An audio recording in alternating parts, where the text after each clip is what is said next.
할렐루야. 네, 한 번 더 하겠습니다. 할렐루야. 감사합니다. 주일 3부 은성교회에 오신 여러분들을 예수님의 이름으로 축복하고 환영합니다. 좌우 앞뒤 바라보시면서 인사 나누겠습니다. 사랑하고 축복합니다. 감사합니다. 찬송가 321장입니다. 321장 찬양하시겠습니다.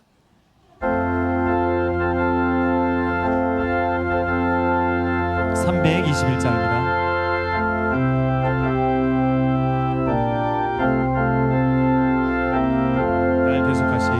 날 대속하신 예수께 내 생명 모두 드리니 늘 진실하게 하소서.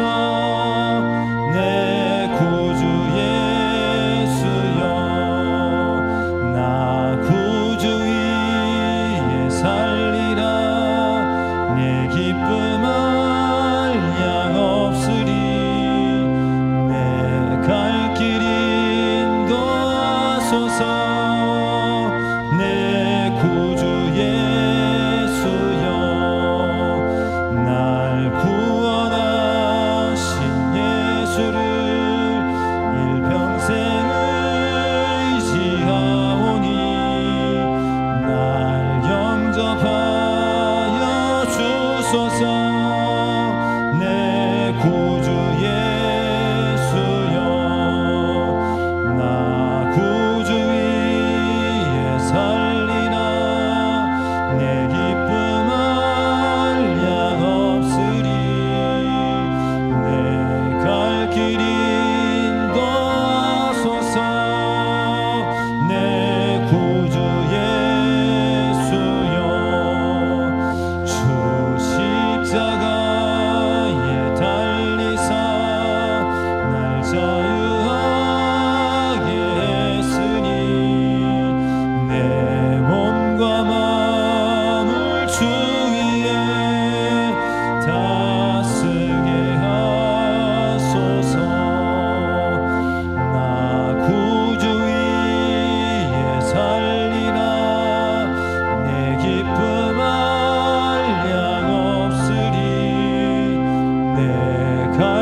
네, 1절부터 다시 찬양합니다.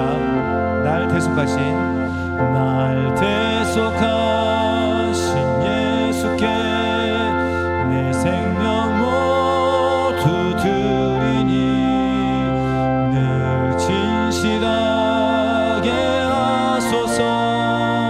내 구주 예수여, 나 구주 위에 살리라. 내 기쁨 한량 없으리. 내 갈 길 인도하소서. 내 구주 예수여, 날 구원하신 예수를 일평생 의지하오니 날 영접하여 주소서. 내 구주 예수여, 나 구주 위에 살리라. 내 기쁨 한량 없으리. 내 갈 길 인도하소서. 내 구주 예수여, 주 십자가에 달리사 날 자유하게 했으니 내 몸과 마음을 주 위에 다스게 하소서. 나 구주 위에 살리라. 내 기쁨 한량 없으리. 내 갈 길 인도하소서. 내 3절 주 십자가에 달리사 주 십자가에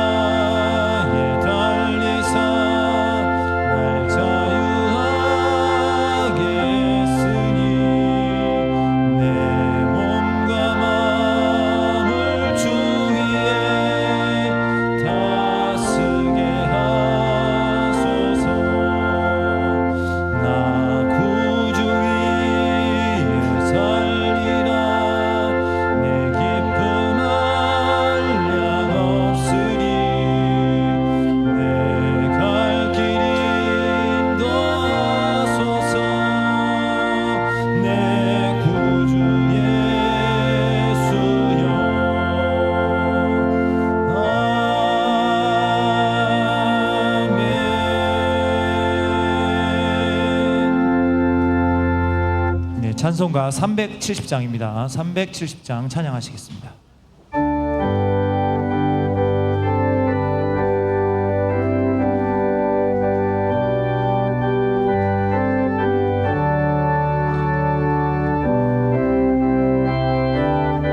주 안에 있는 나에게 주 안에 있는 나에게 단 근심이 있으랴 십자가 밑에 나가 내 짐을 풀었네 주님을 찬송하면서 할렐루야 할렐루야 내 앞길 멀고 험해도 나 주님만 따라가리 그 두려움이 변하여 내 기도 되었고 전날의 한숨 변하여 내 노래 되었네 주님을 찬송하면서 할렐루야 할렐루야 내 앞길 멀고 험해도 나 주님만 따라가리 내 주는 자비하셔서 늘 함께 계시고 내 궁핍함을 아시고 늘 채워주시네 주님을 찬송하면서 할렐루야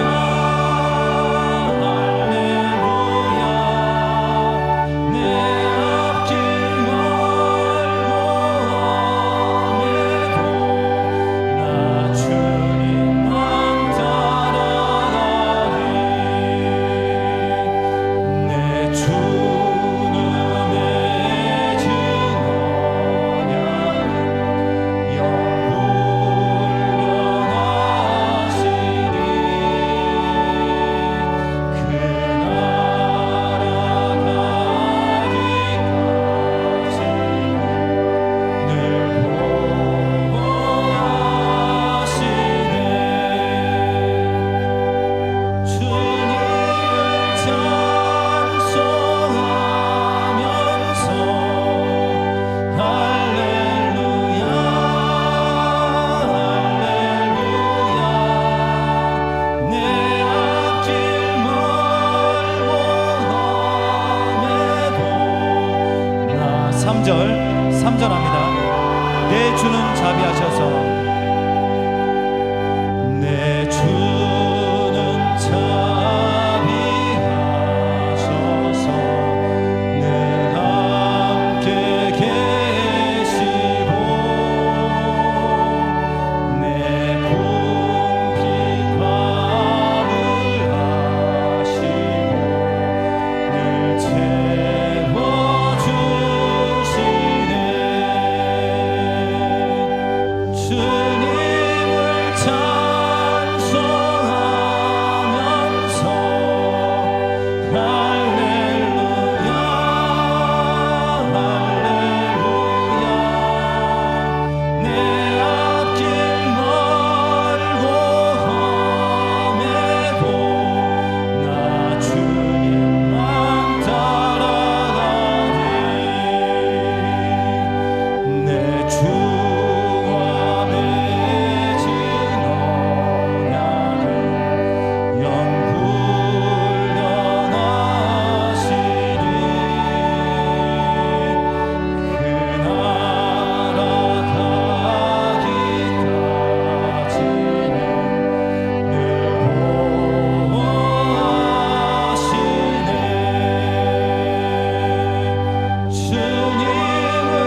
들으신 휴대전화는 예배를 위하여 무음이나 진동으로 설정 부탁드리겠습니다. 찬양하라 내 영혼아 부르시면서 예배로 나아가겠습니다.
여호와는 나의 목자시니 내게 부족함이 없으리로다.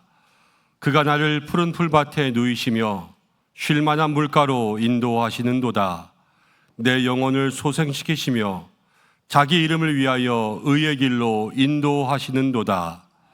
하나님은 영이시니 예배하는 자가 영과 진리로 예배할지니라. 아멘.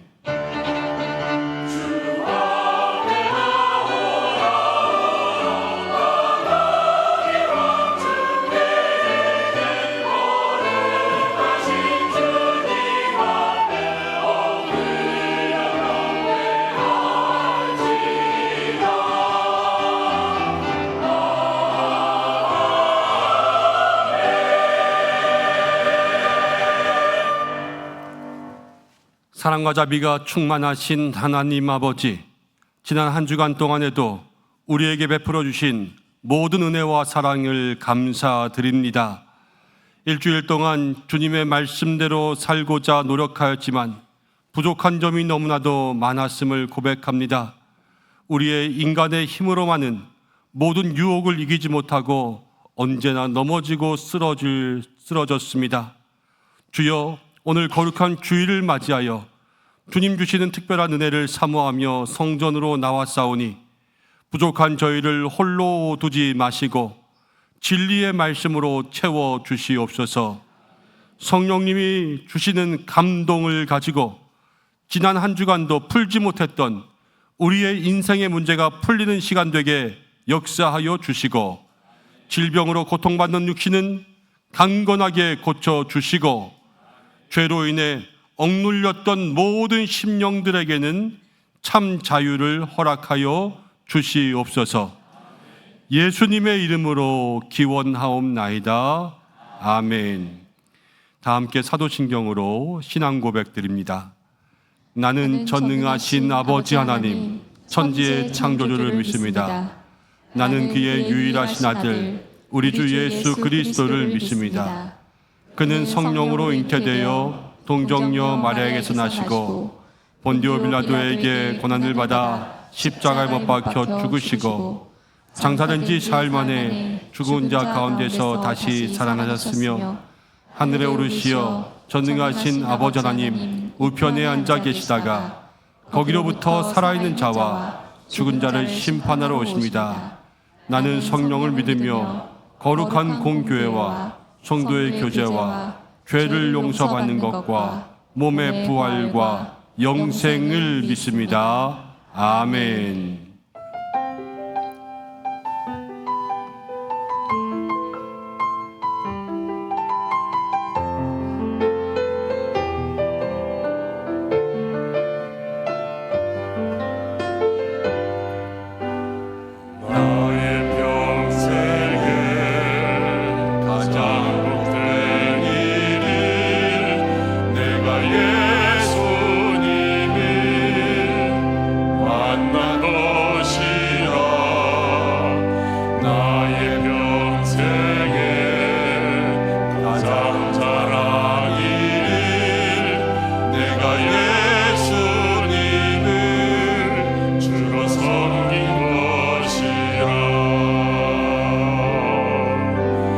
세상 살 동안 내가 걷는 길이 때론 험하여서 넘어질 때도 주의 강한 손이 나를 붙드시니 나는 예수님만 주로 섬기며 살리. 나는 주를 섬기는 것에 후회가 없습니다. 내가 걸어온 모든 시간 다 주의 은혜니 내가 걸어갈 모든 날도 주만 섬기며 살리. 오직 예수 이름 부르며 살아나리라. 이것이 나의 반증이요 이것이 나의 찬송일세. 나 사는 동안 끊임없이 주를 찬송하리로다. 나 사는 동안 끊임없이 주를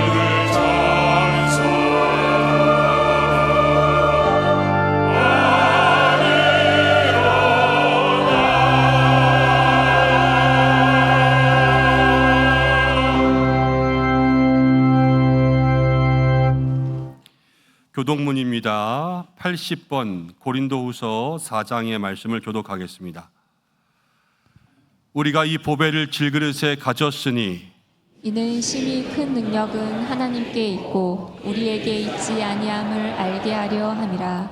우리가 사방으로 우겨쌈을 당하여도 쌓이지 아니하며 답답한 일을 당하여도 낙심하지 아니하며 박해를 받아도 버림바 되지 아니하며 거꾸러뜨림을 당하여도 망하지 아니하고 우리가 항상 예수의 죽음을 몸에 짊어짐은 예수의 생명이 또한 우리 몸에 나타나게 하려 함이라. 우리 살아있는 자가 항상 예수를 위하여 죽음에 넘겨짐은 예수의 생명이 또한 우리 죽을 육체에 나타나게 하려 함이라. 아멘. 아멘. 이제 참회의 기도를 드리겠습니다.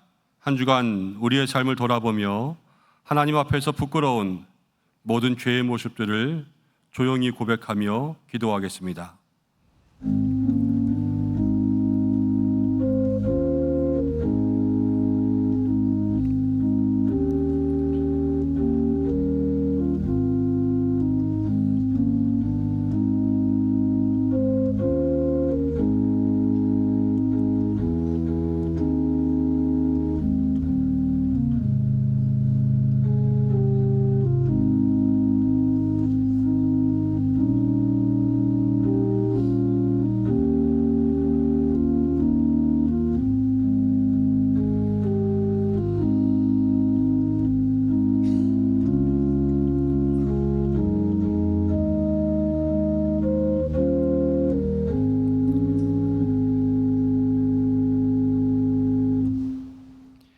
우리를 모든 죄에서 속량하시려고 그 아들 예수님을 이 땅 가운데 보내주신 하나님 아버지, 한 주간 우리의 삶을 돌아보며 주님 앞에 모든 죄를 고백합니다.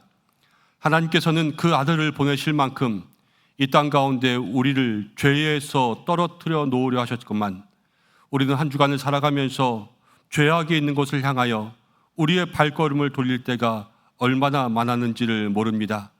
말씀대로 살지 못하고 성령의 인도하심대로 가지 못하고 죄와 유혹 가운데 넘어져 방탕한 사람들과 함께 시간을 보내며 세상을 밝히는 빛이 되지 못하고 오히려 어두움에 물들어 살았음을 주님 앞에 고백합니다.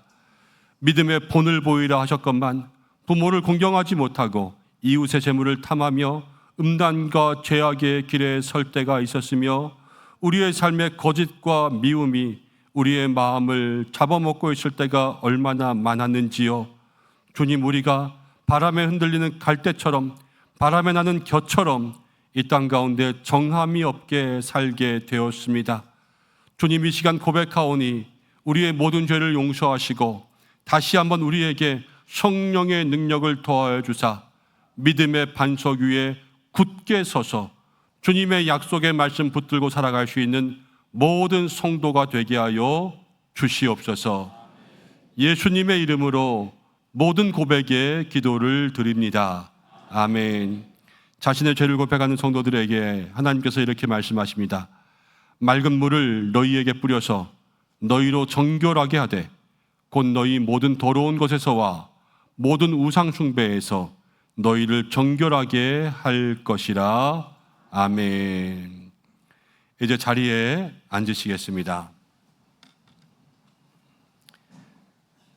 찬송가 382장 함께 찬송하신 후에 김한상 장로님 기도 인도해 주시겠습니다.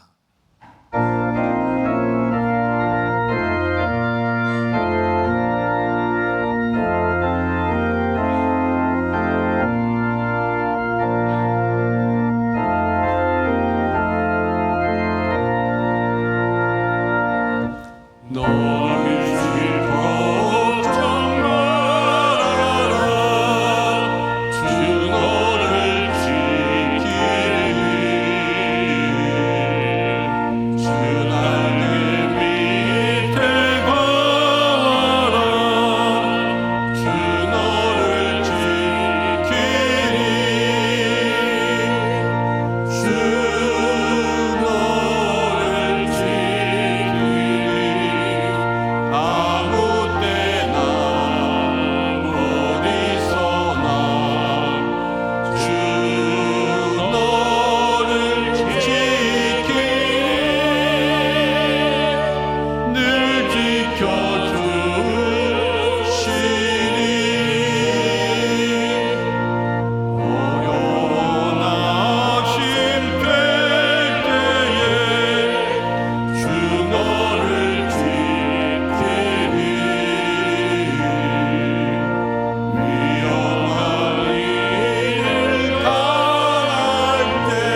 영광을 받으시기에 합당하신 만군의 하나님을 찬양합니다. 거룩하고 복된 주일에 은성의 성도들을 주님의 성전으로 불러 모아주시고 찬양과 기도와 말씀으로 주님께 영광 돌리게 하시니 감사드립니다. 한 주간의 삶 속에서 복음의 진리와 자유 가운데 살아가지 못하였음을 고백하오니 이 예배를 통해 주님 앞에 온전히 바로 서는 회복의 시간이 되게 하여 주옵소서. 주님의 뜻을 이루소서라는 주제로 창립 68주년 가을 신앙 사경회를 주님께 올려드리게 하심을 감사드립니다. 이를 위하여 사경회를 위한 한 주간 기도회로 준비하게 하셨사오니 저희들의 기도를 통해 신앙 사경회 가운데 하나님의 뜻이 선포되고 우리의 마음과 교회의 방향이 복음 안에서 변화되는 시간이 되게 하옵소서. 강사로 세워주신 주한 장로교회 주승중 목사님을 기억하여 주심으로 하나님의 말씀을 온전히 전할 수 있도록 지혜와 권세를 더하여 주옵시며 말씀을 듣는 성도들의 심령을 살릴 수 있는 생명의 말씀이 되게 하여 주옵소서. 9월부터 다시 시작된 수요 전도대와 EBS 성경 공부와 목장 모임을 통해 지역사회의 복음이 증거되게 하시고 성경을 통해 하나님을 깊이 만나며 친교와 나눔의 삶 속에서 서로가 중보자로서 살아가게 하옵소서. 오늘 오후에 서울 동북로에서 주최하는 연합 찬양대를 기억하여 주옵시며 하늘의 기쁨과 은혜를 누리는 축복의 시간이 되게 하옵시고 오랜 시간 준비하느라 수고한 대원들의 헌신을 기억하여 주옵소서. 말씀을 선포하시는 김현종 위임 목사님께 성령의 충만함과 말씀의 능력을 더하셔서 선포되는 말씀마다 성도들의 신령이 깨어지고 회복되게 하옵시며 계획하며 진행하는 모든 사역 가운데 하나님의 영광이 나타나게 하옵소서. 특별히 금요일에 오산리 기도원에서 설교를 진행하고자 하오니 하나님의 음성이 들려지는 능력과 권세의 말씀 선포가 되게 하여 주옵소서. 함께 동역하는 모든 사역자들에게 영육간에 지치지 않게 인도하여 주옵소서. 병상에서 치료 중인 환우분들을 위로하여 주심으로 주님의 손으로 치유하여 주시며 함께 기도하는 가족들의 눈물과 간구를 기억하셔서 하나님의 위로와 회복이 넘치게 하옵소서. 이 시간 정성껏 찬양을 올려드리는 카다시 찬양대의 찬양을 기쁘게 받아주시고 보이지 않는 곳에서 주일을 준비하며 섬기는 모든 헌신자들의 손길 위에 하늘의 위로와 상급을 더하여 주옵소서. 오늘 올려드리는 이 예배가 하나님께는 영광이요 성도들에게는 기쁨과 회복의 시간이 되게 하여 주실 줄 믿사옵고 길이요 진리요 생명 되신 예수님의 존귀하신 이름으로 기도하옵나이다. 아멘.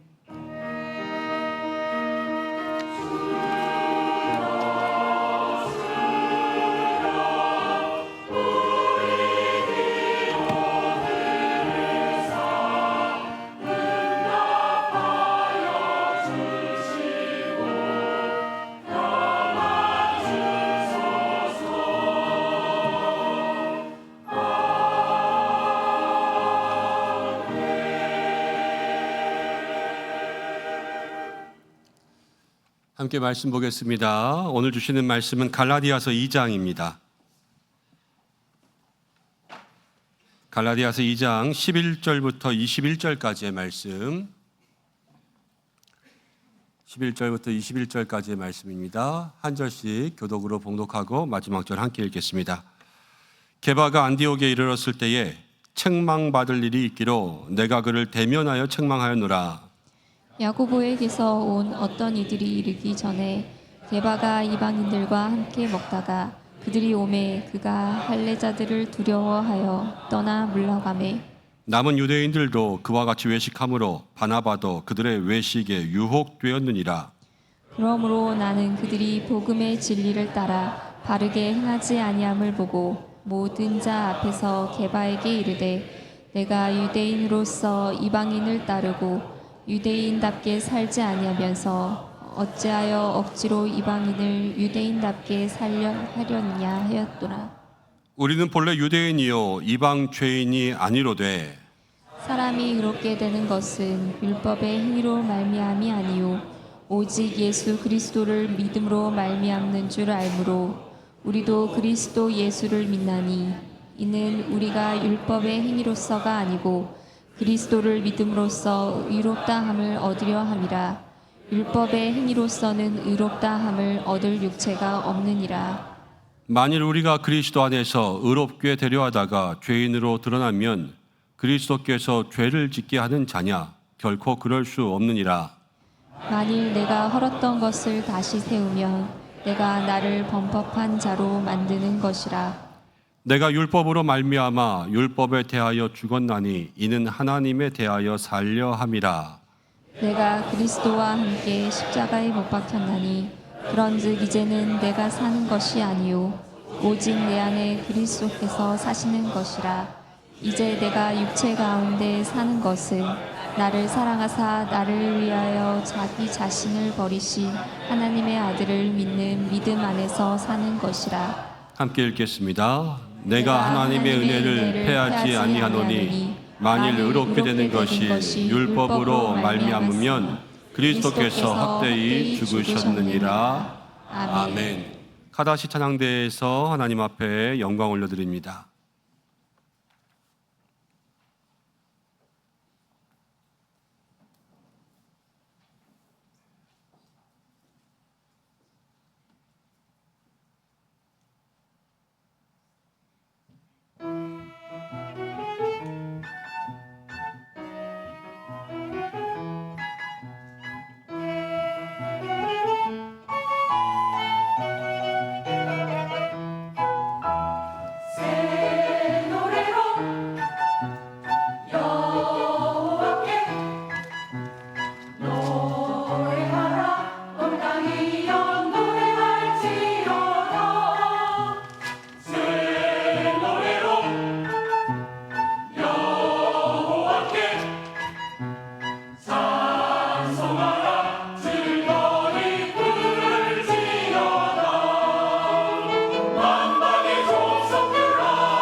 아멘. 하나님 앞에 영광의 박수 드립니다. 오늘 귀한 찬양 감사합니다. 할렐루야. 한 주간도 은혜 가운데 살다 오신 줄로 믿습니다. 우리 앞뒤 좌우에 계신 분들과 함께 이렇게 인사하겠습니다.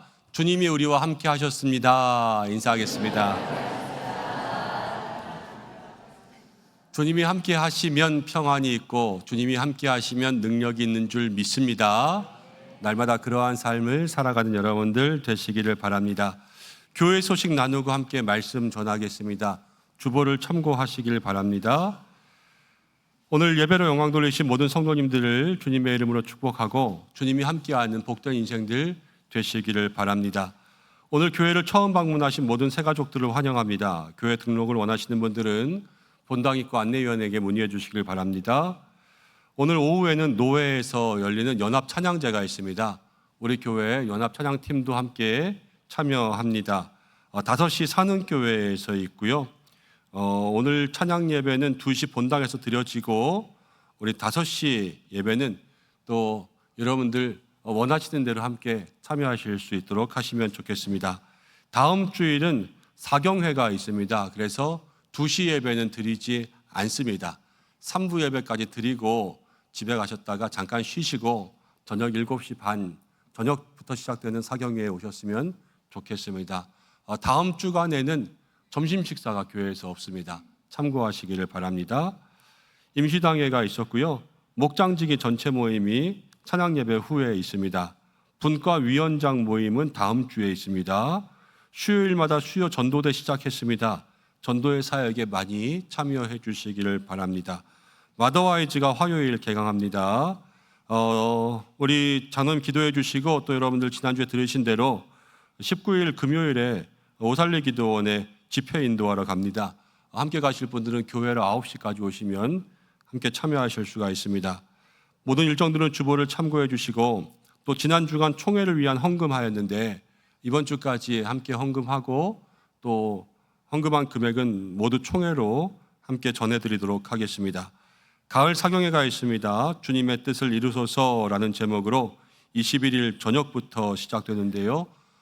여러분들이 저녁부터 새벽 저녁까지 이어지는 5번의 집회 다 참여할 수 있도록 그렇게 미리 기도하시면 좋겠고 또 내일부터는 한 주간 동안 우리의 마음을 워밍업하기 위한 그러한 기도회가 있습니다. 오셔서 내 마음을 열어주옵소서 하고 기도할 수 있는 시간 되셨으면 좋겠습니다. 환우분들 위해서 기도해 주시기를 바라고 결혼 소식이 있습니다. 신혜진 집사님의 가정에 둘째 딸 이지은 양의 결혼식이 돌아오는 토요일 12시 코엑스에서 있습니다. 많이 축복해 주시고 헌화하신 손길이 있습니다. 함께 마음으로 감사 기도해 주시기를 바랍니다. 주보 2면을 보면요. 두 번째 면에 예배 순서 아래에 2030 미셔너리 100 그래서 저희 교회가 돕고 섬기는 국외, 국내 선교단체들이 있습니다. 오늘 특별히 여러분들에게 소개시켜 드리려고 하는데 국외에서 가장 아랫부분 보시면은 MCF라고 이렇게 되어 있어요. 구시드 코리아. 저번에 제가 치앙마이에 선교사님들 섬기러 한번 다녀온 적이 있었잖아요. 그때 저희가 함께 선교를 시작했던 MCF라는 곳인데요. 오늘 우리 MCF의 대표 되시는 정성원 대표님 네 분이 예배에 오셨습니다. 그래서 잠깐 소개시켜 드리겠습니다. 자리에서 일어나 주시면 함께 크게 박수로 축복하겠습니다. 네.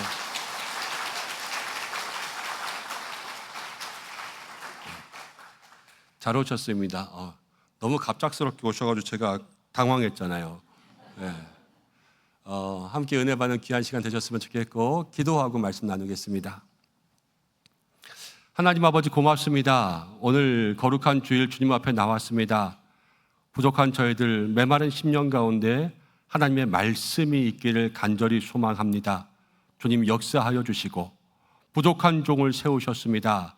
하나님 붙들어 주셔서 성령의 능력을 더딥혀 주시고 정말 필요한 말씀만 증거할 수 있도록 주 뜻대로 이 입술을 사용하여 주옵소서. 듣는 우리들의 마음 가운데도 함께하여 주시기를 간절히 원합니다. 활짝 열리게 하시고 옥토와 같은 마음 되게 하여 주시고 내게 주시는 말씀이 무엇인가 붙들고 살 수 있는 믿음의 시간 되게 하여 주옵소서. 예수님의 이름으로 기도드립니다. 아멘. 오늘 말씀은 이제 주님이 나와 함께 하신다라는 제목으로 말씀을 생각해 보려고 합니다. 글래디스 에일워드라고 하는 여성이 있었습니다. 1902년에 영국에서 태어난 여성이었는데요. 어려서부터 몸이 너무 약했습니다. 그리고 공부를 너무 못했습니다. 그래서 14살이 될 때에 학교를 그만두게 되었어요. 무슨 일을 할까 그러다가 가정도 어려워서 다른 집 파출부, 가정부가 되었습니다. 그러다가 시내에서 우연히 다른 사람들에게 떠밀려서 교회에 들어가서 예배를 드리게 되었는데 그 교회에서 예수님을 영접하게 되었고 믿음의 사람이 되었습니다. 교회에서 얼마 지나지 않아서 중국에 대한 이야기가 들렸는데 중국 땅에는 많은 사람들이 예수님을 모르고 그대로 죽어가고 있다는 이야기를 들은 거예요. 마음이 너무 아파서 누군가는 선교사를 가야 되지 않겠냐. 그래가지고 이 에일워드가 사람들을 찾아다녔습니다. 목사님을 찾아가기도 하고 의사 선생님을 찾아가기도 하고 변호사를 찾아가기도 하고 교수님을 찾아가기도 하고 그러면서 중국 선교사 좀 가시라고 계속 이렇게 해서 사람들에게 선교를 권면했는데요. 아무도 에일워드의 이야기를 듣지 않았습니다. 그래서 본인이 직접 가기로 결심했습니다. 중국 선교단체에 들어가서 중국 선교사가 되기 위한 훈련을 했습니다. 그리고 3개월이 지난 다음에 선교사 시험을 봤는데 떨어지고 말았습니다. 워낙 공부를 못한다 그랬잖아요. 그래서 중국어 실력이 빨리 늘지 않았던 거예요. 그래서 선교사 시험에 떨어지게 되었습니다. 그렇지만 낙심하지 않았습니다. 안 되겠다. 나는 가야 되겠다. 그래서 다시 가정부의를 하면서 열심히 돈을 모으기 시작했고요. 자기가 모은 돈으로 직접 중국에 갔습니다. 그래서 산시성이라는 곳에 도착했어요. 거기서 어떻게 살아가야 될까 그러다가 일자리를 하나 구하게 되었는데 여인숙, 여관에서 일어나는 사람이 되었습니다. 원래 자기가 하던 일이 가정부였잖아요. 청소하고 빨래하고 이불 정리하고 이런 거야 잘하니까 열심히 했습니다. 그러면서 그 지역의 사람들에게 서양 사람이지만 착한 사람으로 인정받기 시작했고 또 여관 주인은 이 에일워드에게 여관을 통째로 맡길 정도로 신뢰하는 사람이 되었던 것이죠. 근데 그 마을에 부모가 없는 고아 아이들이 있었습니다. 근데 이 에일워드가 고아 5명을 입양해서 키우기 시작했어요. 어디서 뭔가 말씀하시는가 했더니 네. 고아 5명을 입양해서 키우기 시작했는데요. 그리고 나서 이제 많은 마을 사람들이 천사 같은 사람이다. 정말로 예수 믿는다더니 저런 능력의 사람이 있구나 라는 것들을 인정하기 시작했다는 거예요. 그리고 나서 여관 주인이 나중에 어떠한 이유로 인하여서 이 에일워드에게 여관을 통째로 인수하게 했습니다. 여관 주인이 된 거예요. 그리고 나서는 여관 이름을 팔복 고아원으로 바꿔버렸습니다. 여관을 하지 않고 고아원을 시작한 거죠. 그러면서 그 주변에 부모님을 잃은 아이들 거의 100여 명을 데리고 와서 그 고아원에서 아이들을 돌보면서 살았다 그래요. 그런데 청일전쟁이 일어났습니다. 그때에 아이들 데리고 피난을 가야 되는데요. 100명 아이들을 데리고 피난길에 나선 거예요. 거의 400km 이상을 걸어서 피난을 갔다고 합니다. 그러다 중간에 황하강을 만나게 돼요. 그 강을 어떻게 건널까? 아이들은 요만하고 수영을 할 수도 없고 물은 깊고 그래서 망설이고 있는 찰나에 한 아이가 이렇게 이야기합니다.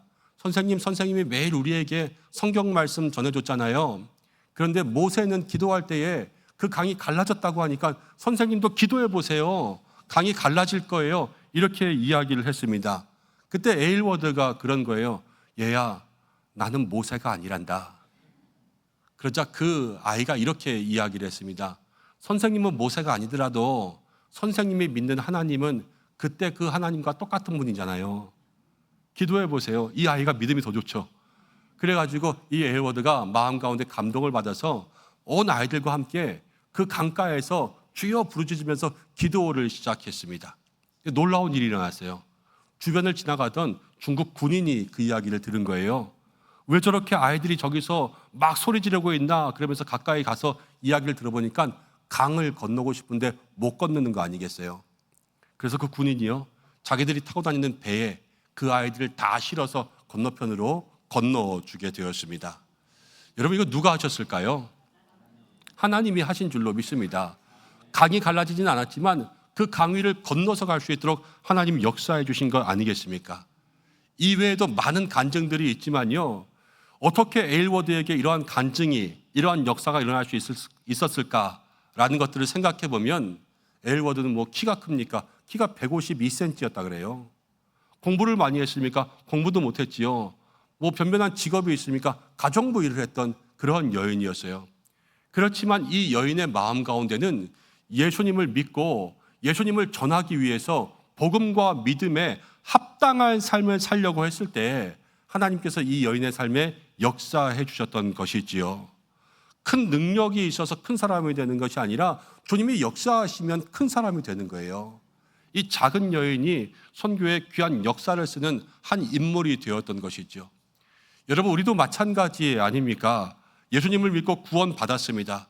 구원받았는데 구원받은 즉시로 많은 능력이 생기는 것은 아니지요. 그렇지만 주변을 보면 분명히 능력을 행하는 사람들이 있고요. 변화된 인생들이 있습니다.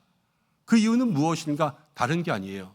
믿음에 합당한 삶을 살고 복음에 합당하게 살아가고 예수 이름에 합당한 삶을 살아가다 보면 하나님께서 그를 쓰실 때 그에게 능력을 부어주신다는 거예요. 사랑하는 우리 모든 성도들이 그런 사람 되기를 주님의 이름으로 축복합니다. 오늘 갈라디아서 말씀 계속해서 묵상하는데 갈라디아는 믿음으로 말미암아 구원을 받는다. 이신칭의의 교리가 있잖아요. 근데 구원을 받았어요. 구원을 받은 다음에 우리가 어떻게 살아가야 될까? 이 믿음에 합당한 삶이란 무엇일까? 이것을 이 말씀을 통하여서 함께 묵상하고 우리의 삶에 행할 수 있는 그러한 은혜의 시간 되기를 소망합니다. 말씀을 보니까 11절부터 이 바울이 베드로를 책망했던 한 사건이 기록되고 있습니다. 바울과 베드로 하면 누가 나이가 많을까요? 베드로가 훨씬 많아요. 그리고 베드로는 예수님이 부르신 제자들 중에서 수제자라 그랬고요. 그 당시 교회의 지도자급이었던 사람이 이제 베드로였지요. 교회로 이야기하면 예수님이 처음 부르신 그 제자들 가운데 있었으니까 교회로 이야기하면 베드로는 창립 멤버 같은 거예요. 기독교 역사의 창립 멤버죠. 하지만 바울은 나중에 회심한 사람입니다. 나중에 들어온 사람이에요. 그런데 바울이 베드로를 막 꾸짖고 있어요. 이 꾸짖을 그러한 짬이 안 되거든요.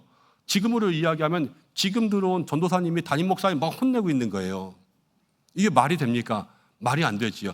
그렇지만 바울이 그렇게 하고 그 이야기가 성경 가운데 기록된 것은 누가 지금 베드로를 책망하시는 거냐? 하나님이 하시는 거죠. 하나님이 왜 책망하셨을까? 도대체 무엇이 잘못이었을까? 이것들을 마음 가운데 기억해야 우리도 책망받지 않는 믿음의 길을 걸어갈 거고요. 그리고 달라진 모습으로 살아야 믿음에 합당한 삶을 살겠지요. 베드로는요 그랬습니다. 당시에 사람들이 함께 음식을 먹는 것은 상당히 중요한 일이었어요. 함께 먹는다라는 것이 한 가족이었고요. 공동체였고요. 같은 편이라는 것을 의미했습니다. 근데 유대인들에게는 이 음식을 먹는 것에 대해서 아주 많은 율법들이 있었어요. 그것들을 다 지키면서 어떤 건 먹어도 되고 어떤 건 먹으면 안 되고 어떤 건 부정한 것이고 부정한 것을 만지면 나도 부정하게 되고 이런 많은 율법들이 있었습니다. 근데 유대인들의 입장에서는 이방인도 부정한 사람들이요. 이방인들이 먹던 음식들을 같이 집어먹거나 그 자리에 함께 앉는 것조차도 부정하다라고 생각했기 때문에 유대인들은 이방인들과 식사하는 것을 꺼리고 있었습니다.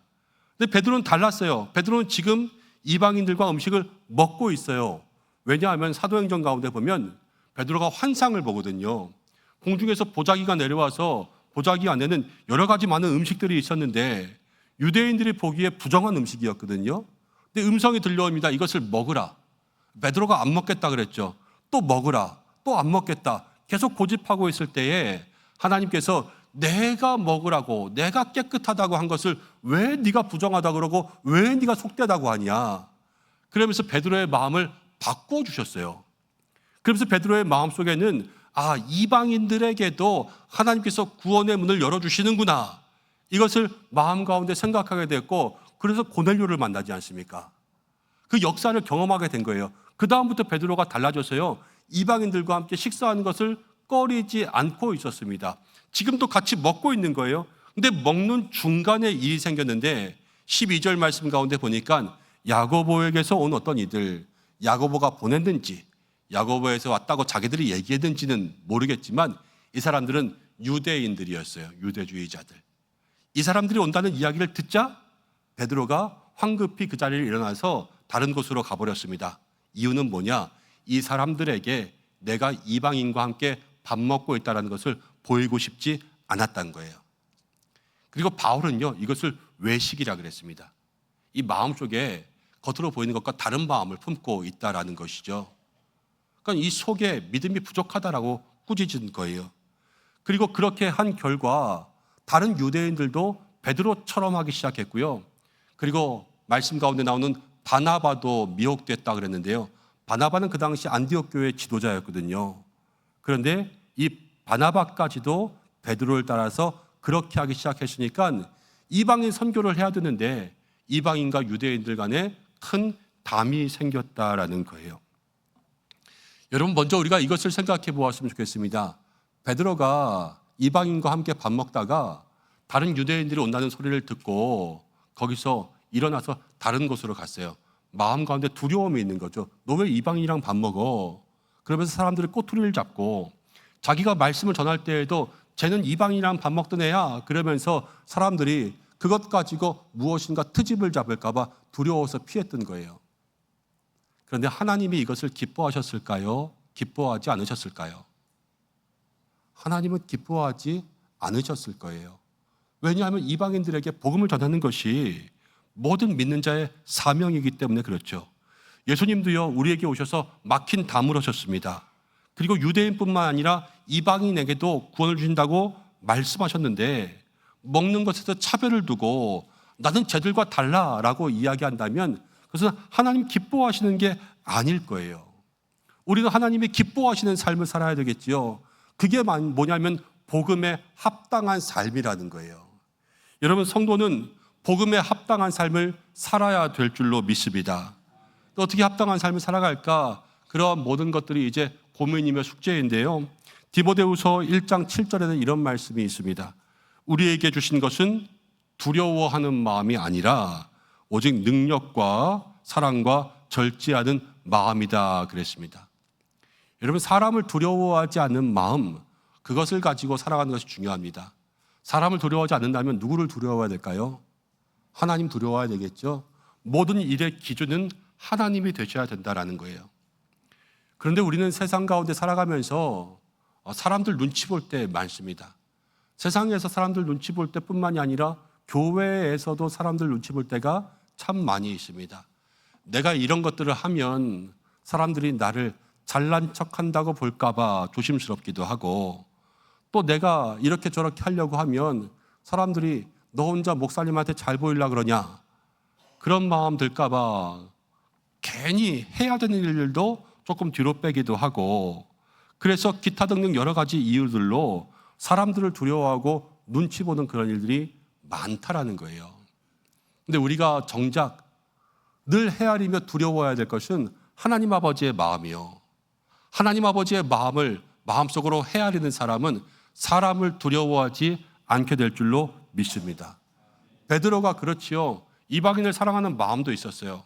그렇지만 유대인들을 두려워하는 마음도 있었어요. 어느 게 더 크냐라는 거예요. 이방인들을 사랑하는 마음이 더 컸다면 이 유대인들을 두려워하지 않겠죠. 그렇지만 이 사랑하는 마음보다 유대인들이 두려운 마음이 더 크니까 그 자리를 떠나간 것이지요. 여러분, 세상의 모든 일들이 다 그렇습니다. 우리가 어느 것을 더 좋아하느냐에 따라서 거기에 마음이 끌리게 돼 있어요. 사람도 이 사람이 더 좋고 이 사람은 조금 덜 좋고 그러면 이 사람을 찾는 거 아니겠습니까? 세상의 모든 일 가운데 믿음에 합당하게 살아가기 위해선 저와 여러분들에게 어떤 마음이 있어야 되냐? 이 세상에 무엇보다도 우리 예수님이 제일 좋다. 여러분, 이 마음이 우리 속에 있을 때 어떠한 일 가운데도 망설이지 아니하고 두렵지 아니하고 주님만 따라가는 믿음의 사람이 될 줄로 믿습니다. 주님 사랑하는 마음으로 가득할 수 있는 믿음의 성도가 돼야 된다라는 거예요. 여러분, 주님을 사랑하는 마음 큰 사람들 되시기를 바랍니다. 이게 믿음에 합당한 삶의 모습이에요. 베드로가 외식을 했죠. 그 결과 바나바가 거기에 유혹되었습니다. 베드로는 영향력이 있는 사람이었어요. 교회 지도자 아닙니까? 많은 사람들 존경하는 사람이에요. 여러분, 그래서 그 영향력이 있는 사람은요, 늘 조심해야 됩니다. 유명 연예인들, 아이돌들 이 옷 입었다 그러면 학생들 다 따라하고, 저기 갔다 그러면 학생들 다 따라하고, 우리도 TV에서 어떤 연예인이 맛있는 집 갔다 그러면 우리도 다 거기 가고 그러지 않습니까? 이 영향력이라는 거거든요. 교회도 그렇습니다. 교회에 수장되었던 베드로가 그렇게 하니까 다른 사람들도 그렇게 눈치 보기 시작한 거예요. 그리고 교회 담임 목사님도 그렇게 하기 시작했고, 여러분, 성도, 그리스도인이라는 사람은 늘 자기 자리에 대해서 믿음의 책임을 질 수 있는 사람들 되셔야 돼요. 내가 어떻게 하느냐에 따라서 사람들이 달라질 수 있습니다. 아빠가 어떻게 하느냐에 따라서 아이들이 다르게 할 수 있고요. 엄마가 어떻게 하느냐에 따라서 아이들이 똑같이 따라할 수 있어요. 저도 그렇죠. 목사가 어떻게 하느냐에 따라서 여러분들이 저래도 되나 보다, 저러면 안 되나 보다, 이것을 기준 삼는 거예요. 그렇기 때문에 저도 제 자리에서 믿음의 책임을 다해야 되고 이 자리가 조심스러운 자리라는 것을 깨달아야 되죠. 장로님들도 그렇지요. 자기 자리에 대한 책임을 져야 되고 또 권사님, 집사님들도 그렇습니다. 자기 자리를 책임지는 거예요. 때로는 주님을 위해서 내가 하기 싫은 일을 해야 될 때도 있고 때로는 주님을 위해서 내가 하고 싶은 일을 하지 말아야 될 때도 있는 거예요. 우리의 모든 삶의 기준은 다 누구냐? 하나님이 기뻐하시는가 기뻐하시지 않는가? 이것들을 마음속에 기억할 때 우리는 각자의 자리에 믿음의 책임을 다하여서 좋은 영향력을 줄 수 있는 사람이 되는 것입니다. 여러분, 그런 사람들 되기를 간절히 축복합니다. 그러면서 14절로 넘어갑니다. 바울이 이렇게 이야기해요. 14절 함께 읽어보겠습니다. 시작. 그러므로 나는 그들이 복음의 진리를 따라 바르게 행하지 아니함을 보고 모든 자 앞에서 게바에게 이르되 내가 유대인으로서 이방인을 따르고 유대인답게 살지 아니하면서 어찌 억지로 이방인을 유대인답게 살게 하려 하느냐 하였노라. 아이들에게 가끔 그럴 때 있습니다. 매일 게임하고 있으면 핸드폰 좀 그만해, 핸드폰 좀 그만해, 이렇게 이야기하면 아이들 뭐라 그러는지 아세요? 엄마도 맨날 하면서, 이렇게 이야기하는 거예요. 엄마도 맨날 하면서 왜 나한테만 그러냐? 바울이 베드로에게 한 이야기가 그거예요. 네가 유대인들처럼 그 사람들에게 마음 열고 복음 전하지 않고 그러고 있으면서 왜 이방인들이 억지로 유대인 되게 하냐? 네가 못하는 걸 왜 다른 사람에게 시키고 네가 싫어하는 걸 왜 다른 사람들에게 억지로 하느냐라는 거죠. 이래서 책망받은 거예요. 믿음에 합당한 삶이라는 것은 이거의 반대겠죠. 내가 하지 않는 것들을 억지로 시키는 것이 아니라 믿음에 합당한 삶은요, 믿음의 본을 보여줄 수 있어야 됩니다. 내가 그 모든 일에 믿음의 본이라는 거예요. 그래서 다른 사람들에게 믿음은 안 보이지만 믿음의 행동이 보이잖아요. 이 행동을 통하여서 주님 앞에 나올 수 있도록 만드는 거죠. 사도행전 11장 26절에 이런 말씀이 있습니다. 제가 읽어봅니다. 만남에 안디옥에 데리고 와서 둘이 교회에 1년간 모여 있어 큰 무리를 가르쳤고 제자들이 안디옥에서 비로소 무엇이라? 그리스도인이라 일컬음을 받게 되었더라. 온 세계 역사 가운데 그리스도인이라는 단어가 처음 나올 때가 여기예요. 그리스도인이라 일컬음을 받았다는 것은 그 안디옥 지방의 큰 도시 가운데 이 사람들만큼은 무엇인가 다른데 뭐가 다르냐? 봤더니 예수님을 따랐기 때문에 그들의 삶이 다른 거예요.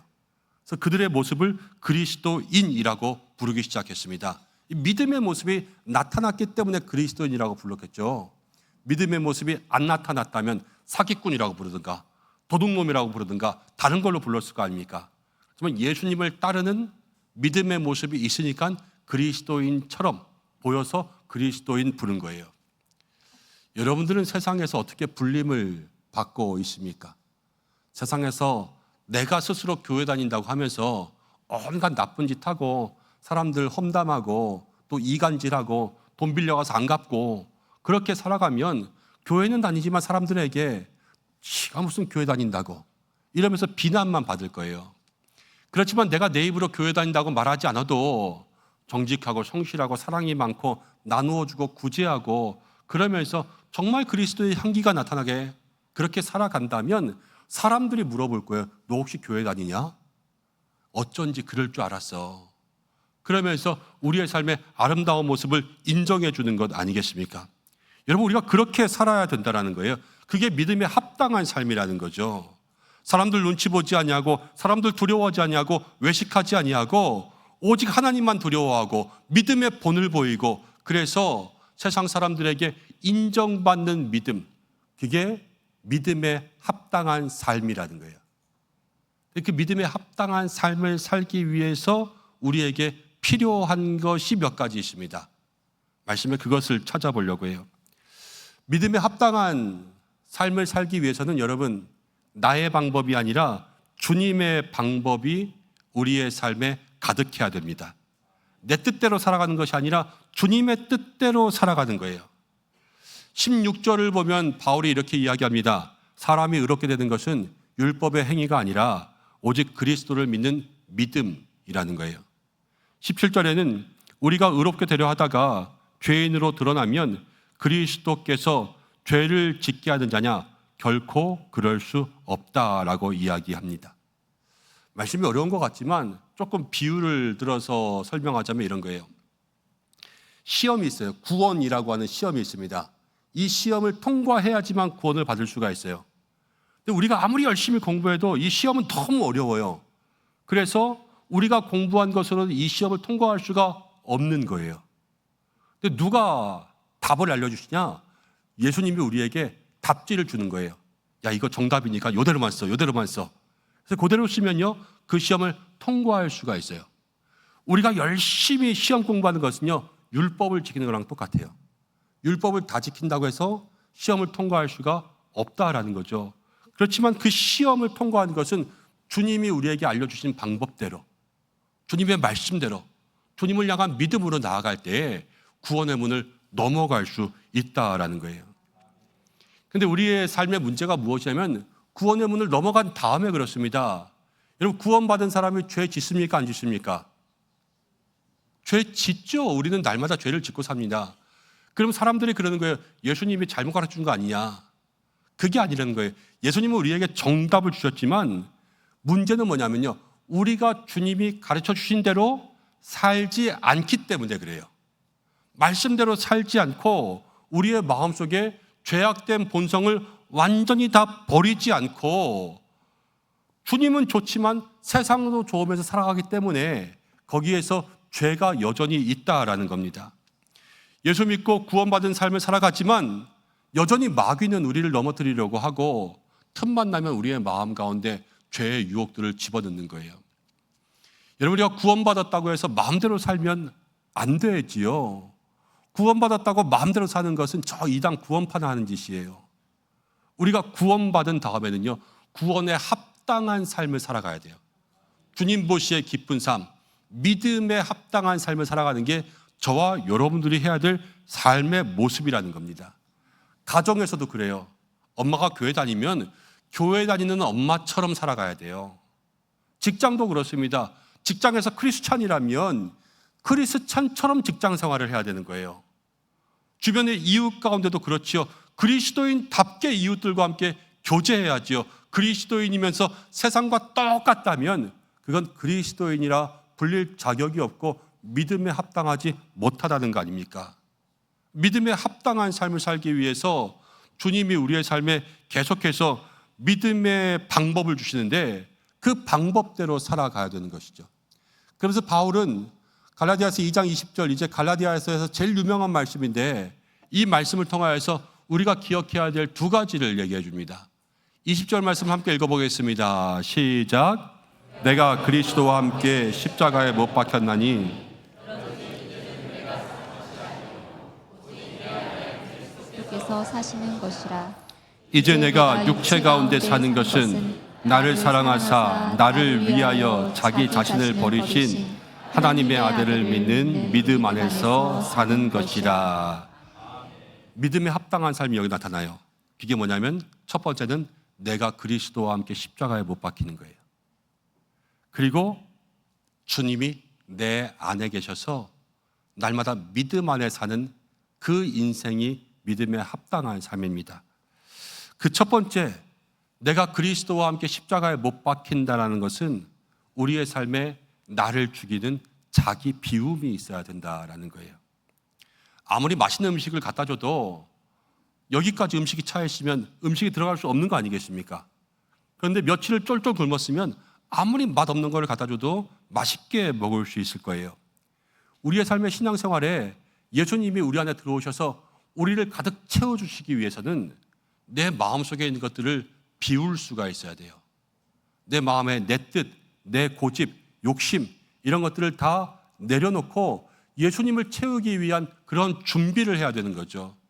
첫 번째는 내가 그리스도와 함께 십자가에 못 박히는 내 고집이 죽는, 내 자아가 죽는 비움이 있어야 된다는 거예요. 그리고 그 다음에는요, 이제 주님이 내 안에 계시는 거죠. 예수님으로 채워져야 된다라는 거예요.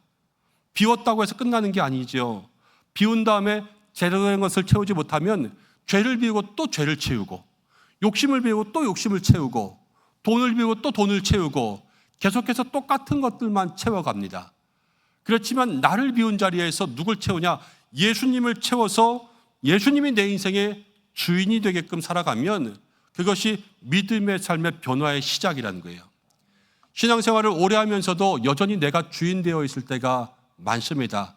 내 뜻, 내 고집들이 살아있을 때가, 시퍼렇게 살아있을 때가 많은 거예요. 그렇지만 주님이 우리 가운데 살아계셔야지만 능력이 나타나는 거예요. 가나의 혼인잔치를 한번 생각해 보시기를 바랍니다. 여러분, 가나의 혼인잔치에 예수님이 오셨지요. 그 잔치에 예수님이 분명히 있었어요. 그런데 그때 포도주가 다 떨어졌습니다. 문제가 생겼습니다. 그런데 그때 예수님의 어머니가 예수님에게 이거를 좀 도와줘라 그러면서 하인들에게 뭐라고 하냐면요, 예수님께서 시키는 대로 해라 그랬습니다. 예수님께서 시키는 대로 하니까 물이 포도주가 되고 모든 잔치에 모자랐던 포도주가 채워졌어요. 이 말은 무엇이냐면요, 예수님이 그 잔치에 오셨어도 포도주가 떨어지잖아요. 예수님이 손님으로만 오시면 우리 인생은 변화가 없다라는 거예요. 인생에 예수님이 여기 계시고 여기 계시는 것은 변화가 있는 게 아니라, 예수님이 우리의 인생 가운데 하인들이 모든 말을 듣는다라는 것은, 하인은 누구의 말을 들어요? 주인의 말을 듣잖아요. 예수님이 그 순간 주인 되신다는 거예요. 그 모든 잔치 하인들의 주인 되시니까 그 모든 물을 포도주로 바꾸셔서 채워주신 기적이 일어나는 거 아니겠습니까? 우리의 삶에도 예수님이 이 안에 계시는 것, 이 밖에 계시는 것이 아니라 내 안에 계셔서 함께 할 때 능력이 일어나게 될 줄로 믿습니다. 여러분, 구원받은 삶에는 이런 고백이 있어야 돼요.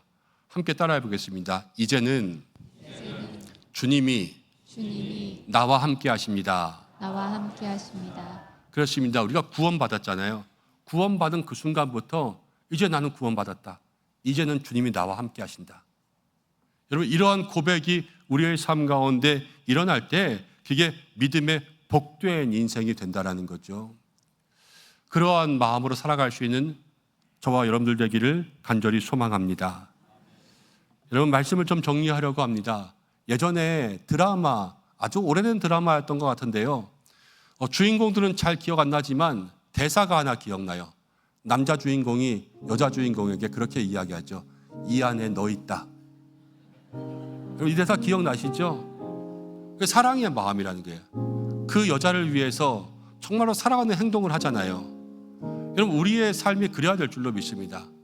이 안에 누가 있냐면요, 이 안에 예수님이 있는 거예요. 예수님 사랑하는 마음이 있고요, 그 사랑하는 마음이 행동으로 나타나게 사는 게 믿음에 합당한 삶이라는 거 아니겠습니까? 베드로도 하나님 잘 믿었습니다. 예수님의 수제자였습니다. 그렇지만 사람들의 시선을 두려워하고 그래서 그 자리를 피했던 것, 그 순간만큼은 베드로보다 바울이 믿음에 우선되는 사람이었어요. 그것들을 생각해 보면 여러분, 다른 게 아니에요. 마음 가운데 예수님을 붙잡고 있는 사람이 그 사람의 믿음에 능력 있는 사람이고, 마음 가운데 예수님을 놓치는 순간 여러분, 우리의 모든 믿음의 자리는 다 잃어버리는 거예요. 그리고 다시 주님을 붙잡는 그 순간에 주님은 우리 가운데 함께 하셔서 우리를 다스리시고 우리의 삶에 필요한 능력을 채워주시는 줄로 믿습니다. 그럼 믿음에 합당한 삶이라는 것은 정말로 예수님 모시고 살아가는 거예요. 그것을 위해서 여러분들의 마음을 비울 수 있는, 내 뜻, 내 고집, 나의 생각들, 내 욕심들을 내려놓을 수 있는 한 주간 되시길 바랍니다. 무엇을 하든지 기준은요, 하나님이 기뻐하시는가, 이걸 생각해야 돼요. 내가 지금 행하는 일을 하나님 기뻐하실까? 그래서 주님이 기뻐하시는 그 일을 행하며 살아갈 때 그 삶이야말로 믿음의 주인이 예수님 되시고 믿음에 합당한 삶으로 하나님께 인정받는 그러한 인생이 될 줄로 믿습니다. 한 주간 저와 여러분들이 그런 마음으로 살아갈 수 있기를 주님의 이름으로 간절히 축복합니다. 기도하겠습니다. 이 시간 말씀 생각하면 잠시 기도하겠습니다. 우리 구원받았습니다. 하나님 구원 주셨습니다. 구원에 합당한 삶을 살게 하여 주옵소서.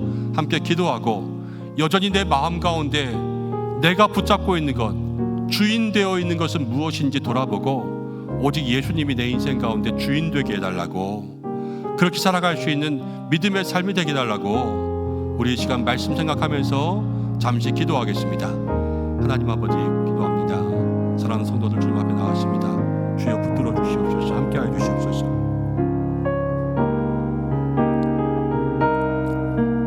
우리 모든 성도들 믿음에 합당한 삶 살기를 원합니다. 주님 구원 주셨는데, 믿음 주셨는데, 복음 주셨는데 그에 합당한 삶을 살아갈 수 있는 우리 모두가 될 수 있도록 역사하여 주시고, 하나님 그리하여서 하나님 기뻐하시는 삶의 모습으로 살아갈 수 있도록 인도하여 주시옵소서. 우리들의 삶의 기준이 주님이 기준되게 인도하여 주시고, 우리들의 삶의 방향이 주님의 말씀의 방향대로 따라갈 수 있도록 인도하여 주시고, 우리 주님 말씀하신 대로 역사하신 대로 살기 위해서는 주님이 내 마음 가운데 오셔서 이제 주님이 나와 함께 하신다, 그러한 믿음의 고백으로 살기를 원하오니 주여 함께하여 주시고, 주님 우리 모든 성도들의 기도 가운데 응답하여 주시옵소서.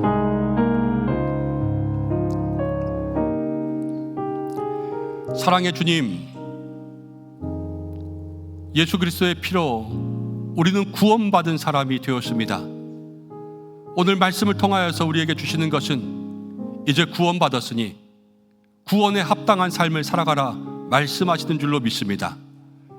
외식하지 아니하고 사람 두려워하지 아니하고 사람 눈치 보지 아니하고 오직 주님 주신 사명 가운데 믿음의 힘을 얻어 예수님이 우리의 인생 가운데 주인 되고 나는 죽고 예수로 살아 하나님께서 나를 다스리시고 통치하시는 믿음의 귀한 삶을 살라 말씀하시는 줄로 믿습니다.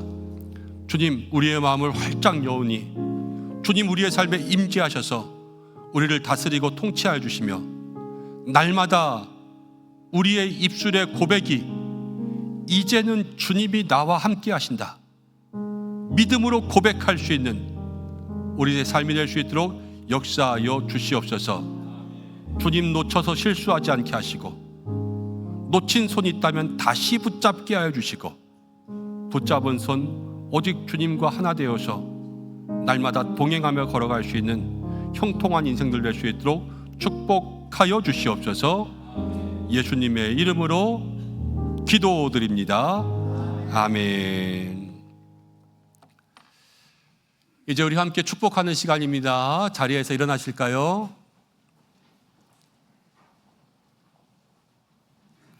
제가 먼저 축복합니다. 사랑하는 여러분, 우리는 예수님의 피로 구원받았습니다. 날마다 믿음에 합당한 삶을 살아가면서 주님이 나와 함께하는 복된 인생 되시기를 예수님의 이름으로 축복합니다. 목사님도 축복합니다. 감사합니다. 함께 인사하겠습니다. 주님이 우리와 함께 하십니다. 인사하겠습니다. 주님이 우리와 함께 하십니다. 결단의 찬양 함께 드리겠습니다.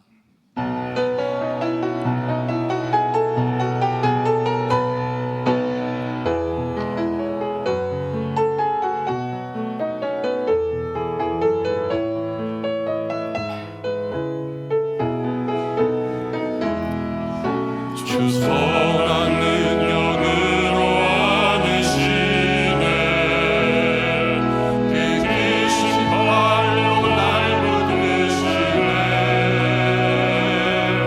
절망 속에도 흔들리지 않고 살아가는 주 얼굴 보아니 이전에 외로운 나를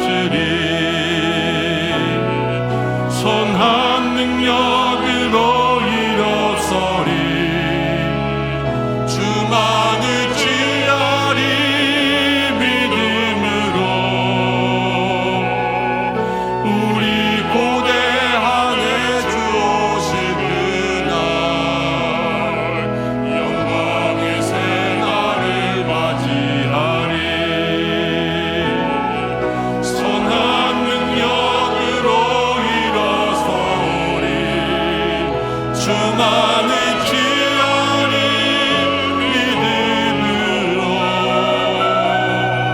우리 고대함에 주 오실 그날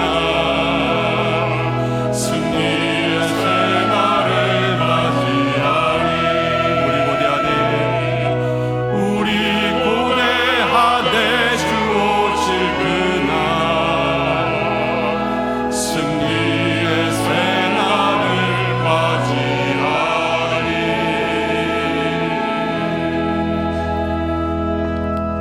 기도합니다. 날마다 우리와 함께 하시는 하나님, 이제 주님이 나와 함께 하신다 믿음으로 고백하는 우리 성도들의 삶에 언제나 함께하여 주시옵소서. 주님 앞에 귀한 예물 드립니다. 몸과 마음과 시간과 정성을 드립니다. 드린 손길들마다 주께서 축복하시고 하늘 문을 열어주셔서 하나님 갑절의 은혜가 임하게 역사하여 주시옵소서. 물질로 인해 세상 가운데 고생하지 않게 하시고 건강에 어려움 겪지 않게 하시고 가족을 섬기며 효도하며 교제하며 선교하며 나누어 주는 삶이 될 수 있도록 그 손으로 하는 모든 수고에 하나님 그 보상과 대가를 더딥혀 주시옵소서. 가정과 자녀를 축복합니다. 우리 성도님들 9월의 둘째 주간을 지나고 있습니다. 날마다 믿음으로 살게 가정 가운데 함께 하시고 영과 육으로 강건하여 아프지 않게 하시고 일터의 모든 문제가 해결되고 삶의 기도의 제목들은 응답받게 역사하여 주시옵소서. 많은 환우들이 있습니다. 주여 긍휼히 여겨주셔서 회복과 치유의 은혜를 허락하여 주시옵고 하나님 그 병든 자리를 털고 일어나게 하여 주시옵소서. 사랑하는 우리 교회 영적 부흥과 성장과 회복이 있게 인도하여 주시고 예배마다 하나님 임재하여 주시며 하반기 모든 목장과 기간 가운데 분과와 위원회 가운데 주께서 함께하여 주시옵소서. 오늘은 노회 찬양제가 있습니다. 우리 연합 찬양대 기름 부어주시고 함께 하나님께 영광 올리는 시간이 되게 하여 주시옵소서. 사경회를 사모하며 준비합니다. 한 주간 기도로 우리의 마음이 뜨거워지게 인도하여 주시고 오시는 강사 목사님 붙들어 주시고 이 사경회를 통하여서 말씀의 힘을 얻는 시간 되게 하여 주시옵소서.